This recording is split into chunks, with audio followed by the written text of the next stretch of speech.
चटपटे पकवान में मेरी ये हमेशा से कोशिश रहती है कि आप लोगों से मुनफरिद और जायकेदार रेसिपी शेयर करूं। सूजी के हलवे बनाने की ये रेसिपी नॉर्मल नहीं है। आज मैंने इसे अलग ही अंदाज में बनाया है जो कि बेहद टेस्टी है। बिस्मिल्लाहिर्रहमानिर्रहीम, अस्सलाम वालेकुम। खुश रहें, आबाद रहें, जहाँ भी रहें, हैप्पी रहें और हेल्दी रहें। तो मैं हूँ फ़ाइज़ा और वेलकम करती हूँ आपको चटपटे पकवान में। आज बनाएंगे रसीला, मुंह में घुल जाने वाला, दानेदार मीठा सूजी का हलवा। निहायत ही टेस्टी रेसिपी है और बनाने का तरीका भी अलग है। तो रेसिपी को एंड तक देखें, अच्छी लगे लाइक कर दें और चटपटे पकवान को सब्सक्राइब भी कर लें। तो चलें फिर रेसिपी स्टार्ट कर लेते हैं। विंटर स्पेशल मज़ेदार दानेदार सूजी का हलवा बनाने के लिए सबसे पहले तो मैं एक बोल में डालूंगी 4 अदद अंडे। जी हाँ, आज सूजी के हलवे में हम अंडों का इस्तेमाल करेंगे जो कि सर्दियों की एक स्पेशल रेसिपी है। तो 1 कप सूजी के हलवे की परफेक्ट रेसिपी देने लगी हूँ, वीडियो को एंड तक देखिएगा। 4 अंडों में डाल दूंगी मैं 1 कप के बराबर चीनी। अब जिस कप से मैंने चीनी नापी है ना, उसी कप से मैं 3 कप भर के दूध शामिल करूंगी। दूध उबला हुआ है, ठंडा है, रूम टेम्परेचर पे आप लोगों ने दूध इस्तेमाल करना है। अच्छा, दूध कोई सा भी ले सकते हैं, मैं गाय का इस्तेमाल कर रही हूँ। 3 कप दूध आ गए। इसके अलावा मैं इसमें शामिल करने लगी हूँ फूड कलर। चुटकी भर फूड कलर डालें, येलो फूड कलर, ताकि हलवे का कलर अच्छा आए। नहीं डालना चाह रहे तो कोई इशू नहीं है, स्किप कर दें, छोड़ दें। बस सारी चीज़ों को आप लोगों ने मिक्स कर लेना है, अंडों को फेंट लेना है और चीनी को इतना मिक्स करें कि इसका दाना अंडे और दूध में अच्छे तरीके से घुल जाए। ये तो हमारा फर्स्ट स्टेप था, इसे करके एक साइड पे रख लें। तो चलते हैं हलवा बनाने की तरफ। अब एक कढ़ाई ले ली है मैंने और उसमें डालूंगी 1 कप के बराबर घी। देसी घी ले लेंगे तो क्या ही कहने, आप डालडा भी ले सकते हैं। तो जिस कप से मैंने दूध और चीनी नापी थी ना, बस उसी कप से मैंने घी नाप कर डाल दिया है। अब घी को गर्म होने दें और गर्म घी में डालेंगे हम तकरीबन 4 से 5 छोटी इलायची, ताकि घी में इलायची का अच्छा सा फ्लेवर आ जाए। 20 से 30 सेकंड के लिए इलायची को घी में ही गर्म होने दें, कड़कड़ाने दें। जैसे ही घी गर्म हो जाएगा ना, आप इसमें डालें 1 कप भर के सूजी। अब ये वही सेम कप इस्तेमाल कर रही हूँ, तो इस बात का आप लोगों ने ख्याल रखना है। अब देखें, सूजी को मैंने गर्म घी में डाला है, तो आप लोगों ने भी ऐसा ही करना है। जैसे ही गर्म घी में सूजी जाएगी ना, इसका दाना दाना फूलेगा। सूजी को हमने यहाँ पर फ्राई करना है, मगर इतना ही कि इसमें से बस अच्छी सी खुशबू आने लगे। कोई कलर नहीं देंगे, बस सूजी का कच्चापन ही हम लोगों ने दूर करना है। तो 4 से 5 मिनट के लिए भुनाई करें। जैसे ही सूजी से अच्छी सी खुशबू आने लगे, आप लोगों ने क्या करना है, दूध और अंडे वाले मिक्स को एक दफ़ा दोबारा से घोल लें और सूजी में मिक्स कर दें। अच्छा जी, दूध और अंडे डालने के बाद आप लोगों ने क्या करना है, फ्लेम को मीडियम टू लो ही रखना है और मुसलसल मिक्स करते रहना है। इससे क्या होगा कि अंडे जो हमने इसमें डाले हैं ना, उसकी बड़ी बड़ी गुठलियाँ नहीं बनेंगी और सूजी, अंडे और दूध वेल कंबाइन हो जाएंगे। सूजी के एक एक दाने में दूध और अंडों का फ्लेवर जाएगा। साथ के साथ मैं इसमें कुछ ड्राई फ्रूट्स भी डालूंगी, जिसमें मेरे पास पिस्ते, बादाम, इसके अलावा ड्राई कोकोनट भी है। आप अपनी मर्ज़ी के मुताबिक इसमें ड्राई फ्रूट्स ऐड कर सकते हैं। इसी स्टेज पर आप लोगों से एक और बात शेयर करती चलूं, अगर वीडियो देखते देखते यहाँ तक पहुँच ही गए हैं तो प्लीज़ रेसिपी को लाइक करते जाएं और चटपटे पकवान को सब्सक्राइब भी कर लें। आप सब लोगों का बेहद शुक्रिया। बस मीडियम टू लो फ्लेम पे मैं मुसलसल मिक्स करते हुए हलवे को पका रही हूँ और मुझे इसे पकाते हुए 3 से 4 मिनट गुजर चुके हैं। अब आप लोग हलवे की कंसिस्टेंसी चेक करें, ये गाढ़ा होना स्टार्ट हो चुका है और इसमें बड़े बड़े से बबल्स आ रहे हैं। बस इसी स्टेज पर हमने शामिल करनी है इसमें एक और मज़ेदार सी चीज़, जो कि इसके टेस्ट को 100 गुना बढ़ा देगी। तो मेरे पास है यहाँ पर फीका खोया, मावा भी इसे कहा जाता है, तकरीबन आधा पाव के करीब। आधा मैं इस स्टेज पर डाल रही हूँ और आधा बचा कर रख लूँगी। अच्छे तरीके से खोए को मिक्स कर लेंगे हलवे में और मिक्स करने के बाद आप लोग देखेंगे कि किनारों से घी निकलना शुरू हो गया है। हलवा शाइनी हो चुका है और माशाल्लाह से ये बड़ा ही रसीला बनेगा। फ्लेम को ऑफ कर दें और बचा हुआ खोया या मावा ऊपर से गार्निश करें। इसके अलावा थोड़े से ड्राई फ्रूट्स भी मैंने बचा कर रखे हुए थे, वो भी ऊपर से लगा देंगे और इस पर डालेंगे टूटी फ्रूटी। ये ऑप्शनल है, डालेंगे तो इससे लुक और टेस्ट मज़ीद बेहतर होगा। बारीक कटी हुई टूटी फ्रूटी ऐड कर दें, कवर लगा दें और 5 मिनट के लिए आप हलवे को दम पे लगाएं। फ्लेम मैंने ऑफ कर रखी है ताकि ऊपर जो हमने गार्निश की है ना खोए की, वो अच्छे तरीके से मेल्ट हो जाए। बस जी 5 मिनट के बाद ये कोई इतना कमाल का हलवा तैयार हुआ है ना, माशाल्लाह से आप इसे देखते ही खाना चाहेंगे और जब बनाएंगे इसका जायका आपकी ज़ुबान से नहीं जाएगा। बेहद लजीज ये हलवा तैयार होता है। इसके अलावा हेल्दी भी है क्योंकि हमने इसमें अंडे और दूध का इस्तेमाल किया है। तो ये रेसिपी बनाएं और अपनी फैमिली को खुश कर दें। बड़ी ही टेस्टी और लाजवाब रेसिपी है जो हलवे की आज मैंने आप लोगों से शेयर की है। तो रेसिपी को आप लोगों ने ज़रूर ट्राई करना है और अपना फीडबैक देना है कि आपको मेरी रेसिपीज़ कैसी लग रही हैं। अपना एक प्यारा सा कमेंट लाजमी कीजिएगा। अपना बहुत सारा ख्याल रखिएगा। फ़ायज़ा को अपनी दुआओं में याद रखिएगा। मुझे दीजिए इजाज़त। टिल देन, अल्लाह निगहबान। तो आज आप लोगों से शेयर करने लगी हूँ मैं चना मेवा पुलाव की इतनी टेस्टी रेसिपी, जिसमें जायका तो आप लोगों को भरपूर मिलेगा मगर किचन में ज़्यादा खड़ा नहीं रहना पड़ेगा। बिस्मिल्लाहिर्रहमानिर्रहीम। अस्सलामुअलैकुम। खुश रहें, आबाद रहें, जहाँ भी रहें हैप्पी रहें और हेल्दी रहें। तो मैं हूँ फ़ायज़ा और वेलकम करती हूँ आपको चटपटे पकवान में। आज आपसे शेयर करूँगी मैं चना मेवा पुलाव की बेहतरीन रेसिपी। चिकन मटन के बगैर ही ये चावल इतने टेस्टी बनते हैं कि आप उंगलियां ही चाटते रह जाएंगे। तो रेसिपी को एंड तक देखें। अच्छी लगे तो लाइक कर दें और चटपटे पकवान को सब्सक्राइब भी कर लें। तो चलें फिर रेसिपी स्टार्ट कर लेते हैं। अच्छा, चना मेवा पुलाव बनाने के लिए सबसे पहले तो चावल को देख लेते हैं। चावल यहाँ पर मैं बासमती इस्तेमाल कर रही हूँ और ये डबल स्टीम राइस हैं, यानी कि पक्का चावल है जिसे एक दफ़ा स्टीम में पकाया गया है। इनका कलर देख लें, बिल्कुल सफ़ेद नहीं है। सफ़ेद चावल नया होता है, तो आप कोशिश करें पुराना चावल इस्तेमाल करें। तो चावल को 2 से 3 पानी में अच्छे तरीके से धो लें। धोने के बाद भिगो दें। तकरीबन 20 से 25 मिनट के लिए ही हमें इन चावलों को भिगोना है। अगर आप सेला चावल इस्तेमाल करें ना, तो आप उन्हें 2 से ढाई घंटे पहले भिगो दिया करें। किसी दिन पूरी डिटेल दूंगी आपको बासमती राइस और सेला राइस की इंशाल्लाह ताला। अब चावल बनाने के लिए एक पतीली में डालूंगी 1 कप के बराबर कुकिंग ऑयल। अभी मैंने फ्लेम को ऑन नहीं किया। ऑयल में डाल देंगे 2 टेबलस्पून अदरक और लहसुन का पेस्ट। साथ ही इसमें डालूंगी 2 बादियान के फूल और इसमें शामिल करेंगे 3 अदद बड़ी इलायची। इसमें डाल देंगे तकरीबन 1 टीस्पून के करीब साबित काली मिर्च और इसमें डालेंगे लौंग तकरीबन 7 से 8 अदद। 1 टेबलस्पून इसमें डालने लगी हूँ साबित सफ़ेद ज़ीरा और इसमें डालेंगे दालचीनी के छोटे छोटे टुकड़े थे मेरे पास तकरीबन 5 से 6। बड़ा टुकड़ा है तो एक ही डाल दें। 1 टेबलस्पून नमक डालें। इसके अलावा मोटी कुटी हुई लाल मिर्च डालें तकरीबन 1 टीस्पून। 3 टमाटर ले लें और रफली सा काट कर आप लोगों ने शामिल कर देना है। इसके अलावा 5 से 6 हरी मिर्चों का पेस्ट है तकरीबन 2 टेबलस्पून, ये भी शामिल कर दें और इसमें आधा कप दही को अच्छे तरीके से फेंट कर डाल दें। 2 चिकन क्यूब का भी इस्तेमाल करूँगी जिसे आप लोगों ने तोड़ कर डाल देना है। ये नहीं है तो चिकन पाउडर का भी इस्तेमाल कर सकते हैं। चना मेवा पुलाव में मैं तली हुई प्याज का इस्तेमाल कर रही हूँ 4 टेबलस्पून या 1/4 कप। अगर ये आप लोगों के पास नहीं है तो कोई इशू नहीं है।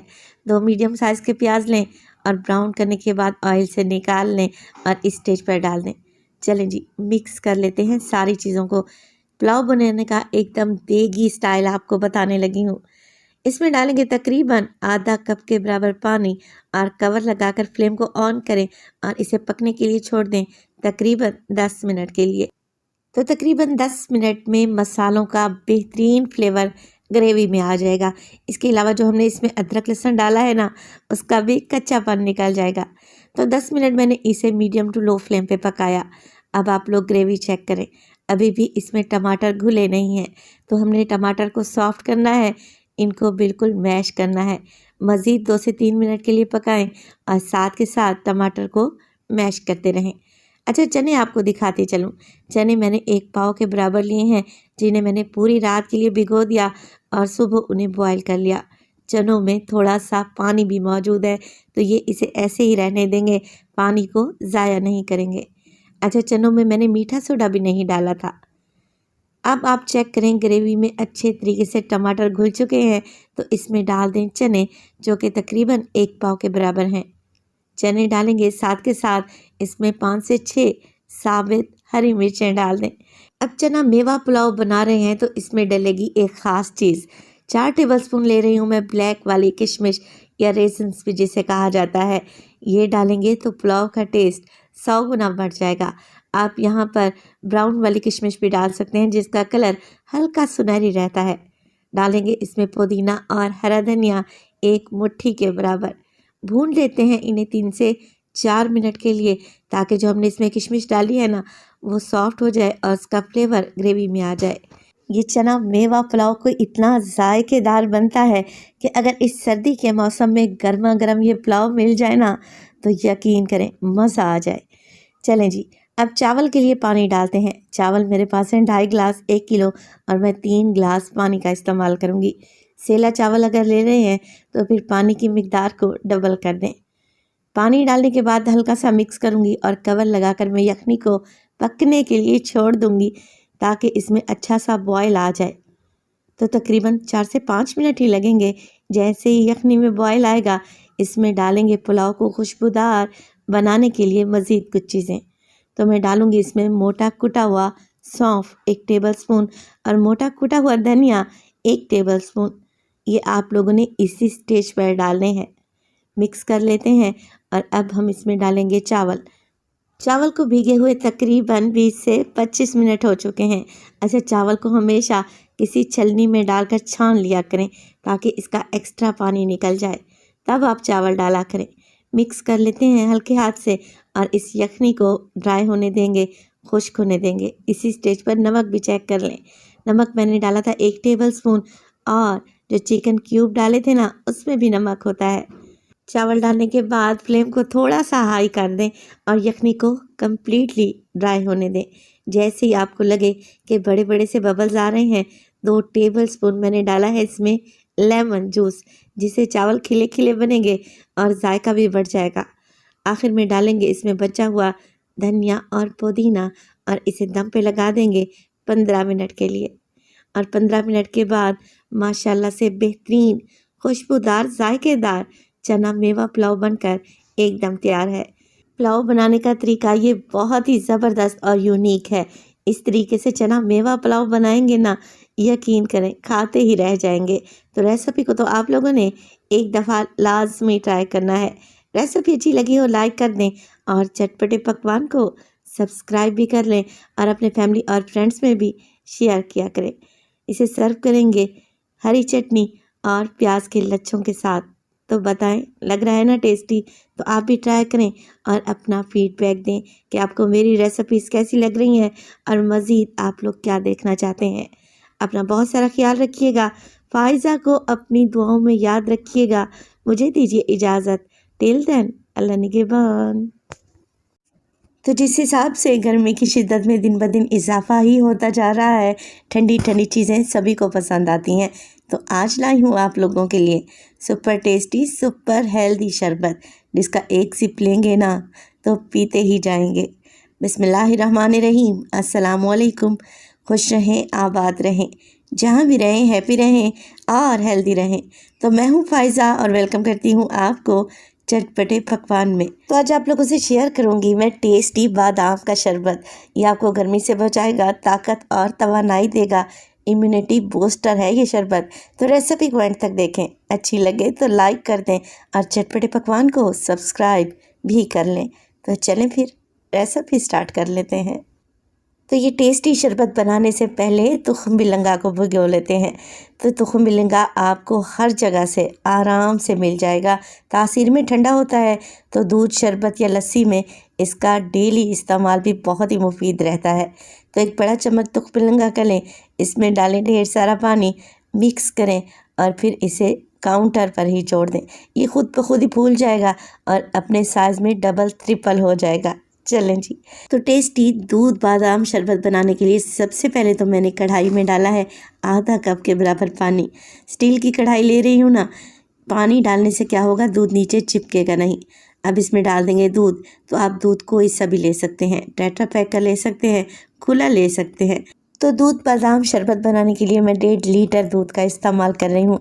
आप अपनी फैमिली के हिसाब से दूध कम या ज़्यादा भी कर सकते हैं। चलें जी, फ्लेम को मैंने ऑन कर लिया है। अब दूध में अच्छी खुशबू के लिए डालूंगी इलायची का पाउडर। तो हाफ टी स्पून इलायची का पाउडर डाल दें। दूध में चीनी ऐड करेंगे। अब शरबत है, शरबत तो मीठा ही अच्छा लगता है, तो 1.5 लीटर दूध के लिए मैं 1 कप भर के चीनी ऐड करने लगी हूँ। आप अपने हिसाब से चीनी कम या फिर ज़्यादा भी कर सकते हैं। तो देखिए, दूध में मैंने डाली है चीनी। मुसलसल मिक्स करते रहें इतना कि दूध में 1 से 2 अच्छा सा बॉयल आ जाए। चीनी अगर नीचे लग गई तो सारा दूध ही जल जाएगा, टेस्ट ख़राब हो जाएगा। तो जब तक दूध में बॉयल नहीं आता, मुसलसल मिक्स करते रहें। जैसे ही दूध में बॉयल आए, फ्लेम को लो कर दें। और अब हम एक और काम कर लेते हैं। दूध बादाम शरबत बना रहे हैं ना, तो बादाम तो हमें चाहिए ही होंगे। तो मैंने लिए हैं 2 मुट्ठी के बराबर मीठे बादाम। तो देखिए, बादाम को आप 2 तरीके से इस्तेमाल कर सकते हैं। गर्म पानी इसमें डालें और इसका छिलका रिमूव करके इसका पेस्ट बना लें। मैंने छिलके समेत ही इन्हें मोटा मोटा सा मिक्सी जार में पीस लिया है। बिल्कुल पाउडर नहीं बनाया, हल्का सा दरदरा ही रखा है। चलें जी, बादाम का पाउडर भी हमारे पास तैयार है। दूध को चेक कर लेते हैं। दूध में 2 से 3 अच्छे बॉयल आ चुके हैं। अब इसमें डालेंगे ये बादाम, जो कि अभी हमने पीस कर रखे हुए थे। तो गर्मा गर्म दूध में बादाम डालने से दूध गाढ़ा हो जाएगा, क्योंकि गर्म दूध में बादाम फूल से जाएंगे और दूध मज़ीद टेस्टी बनेगा इंशाल्लाह ताला। बच्चे ड्राई फ्रूट्स नहीं खाते, ख़ास तौर पर गर्मियों में, तो बेहतरीन तरीका यही है कि आप उन्हें दूध बादाम वाला मिल्क शेक बना कर दें। तो यहाँ पर देखें, मिक्स करते हुए मज़ीद 2 से 3 मिनट के लिए मैं दूध को बॉयल होने दूँगी। चलें जी, फ्लेम को दोबारा से लो कर देते हैं। और यहाँ पर मैंने ले लिया है 1 अदद बोल में डालूंगी मैं वेनीला कस्टर्ड पाउडर, तकरीबन 3 टेबलस्पून के करीब। अच्छा, इस दूध शरबत में वेनीला का फ्लेवर ही ज़्यादा अच्छा लगता है। आप चाहें तो मैंगो फ्लेवर भी ले सकते हैं। थोड़ा सा पानी या दूध ऐड करें और अच्छे तरीके से कस्टर्ड को घोल लें, इसकी गुठलियों को ख़त्म कर लें। अच्छा, अगर आप लोग कस्टर्ड नहीं डालना चाहते हो तो कॉर्नफ्लोर को भी आप लोग घोल कर दूध में डाल सकते हो। चलें जी, दूध में 2 से 3 मज़ीद अच्छे बॉयल आ गए हैं। अब मुसलसल मिक्स करते रहें, थोड़ा थोड़ा सा कस्टर्ड डालते रहें। दूध को बहुत ज़्यादा थिक नहीं करेंगे, क्योंकि हम लोग शरबत बना रहे हैं। बस हल्की सी थिकनेस आनी चाहिए। तो 1.5 लीटर दूध के लिए तकरीबन 3 टेबलस्पून मैंने कस्टर्ड घोल कर रखा हुआ था, जिसमें से थोड़ा सा मैंने बचा लिया है, हाथ को रोक लिया है, क्योंकि मुझे परफेक्ट थिकनेस मिल चुकी थी। 2 से 3 मिनट के लिए मज़ीद पकाएंगे, ताकि कस्टर्ड का कच्चापन चला जाए। बस जी, फ्लेम को ऑफ़ कर दें। दूध को आप लोग रूम टेम्परेचर पे लेके आएँ। जैसे ही दूध रूम टेम्परेचर पे आएगा, आप इसे फ्रिज में रखें और अच्छा ठंडा होने दें। तो ये दूध बादाम मिल्क शेक या दूध बादाम शरबत बहुत ही टेस्टी और हेल्दी है। घर के बुज़ुर्ग से लेकर बच्चों तक ये सभी को पसंद आएगा। आप एक बार बना कर तो देखें। अच्छा जी, दूध बादाम शरबत एकदम ठंडा हो चुका है। मैं इसे फ्रिज से निकाल लाई हूँ। अब इसमें डालेंगे ढेर सारी बर्फ़ और तुख़्म बिलंगा, जो कि हमने भिगो कर रखा हुआ था। अच्छा, मुझे ज़्यादा सारा पसंद है, तो मैंने सारा ही डाल दिया है। आप अपनी पसंद से कम या ज़्यादा कर सकते हैं। अच्छा, बाज़ लोग तुख़्म बिलंगा को पसंद नहीं करते, तो आप लोग इसे स्किप भी कर सकते हैं। अच्छे तरीके से मिक्स करें और ये लें, मज़ेदार सा दूध बादाम शरबत एकदम तैयार है। लग रहा है ना टेस्टी? चलें जी, ठंडा ठंडा शरबत सर्व कर लेते हैं। तो आप एक बार मेरे कहने पर ये टेस्टी दूध बादाम शरबत बना कर देखें, पीकर मज़ा आ जाएगा। यकीन करें, मार्केट के सारे मिल्क शेक आप लोग भूल ही जाएंगे, ये कोई इतना टेस्टी बनता है। तो रेसिपी को ट्राई करें तो अपना फीडबैक लाजमी दिया करें। आपके एक प्यारे से कमेंट का मुझे इंतज़ार रहेगा। गार्निश करेंगे इसे पिस्ता और बादाम से। तो गर्मियों का तोड़ है ये टेस्टी बादाम दूध का शरबत, और ख़ास तौर पर उन बच्चों के लिए जिनके आजकल पेपर्स हो रहे हैं, आप ये बनाकर उन्हें दें। यकीन करें, इम्यूनिटी बूस्टर है, इसके अलावा मेमोरी बूस्टर है। तो रेसिपी बनाएं, इंशाल्लाह ताला ये आपको बहुत ही पसंद आएगी। अपना बहुत सारा ख्याल रखिएगा। फ़ाइज़ा को अपनी दुआओं में याद रखिएगा। मुझे दीजिए इजाज़त, टिल देन अल्लाह निगहबान।